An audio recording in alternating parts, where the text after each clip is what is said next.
الحمدللہ وحدہ والصلاة والسلام علی من لا نبی بعدہ اما بعد۔ ناظرین کرام، اللہ کا خوف دلوں میں جتنا زیادہ ہوتا ہے اتنا ہی انسان اللہ رب العالمین کی نافرمانی اور اس کی معصیت سے خوف کھاتا ہے، ڈرتا ہے۔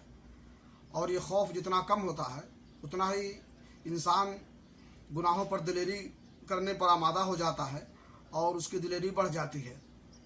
صحابہ کرام کے دلوں میں اللہ رب العالمین کا خوف بہت زیادہ تھا، اس لیے وہ معمولی سے معمولی گناہ کرنے میں بھی خوف محسوس کرتے تھے اور ڈرتے تھے۔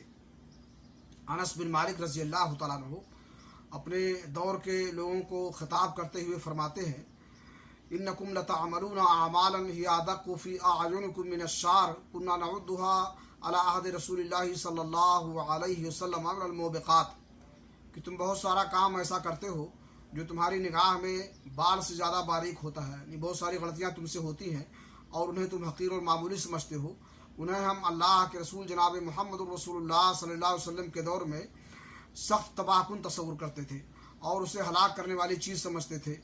اس لیے ضروری ہے کہ ہم اللہ رب العالمین کی عظمت اور اس کی جلالت کا تصور کرتے ہوئے اپنے دلوں میں اللہ رب العالمین کا خوف پیدا کریں اور گناہ سے باز رہیں۔ تقبل یا رب العالمین۔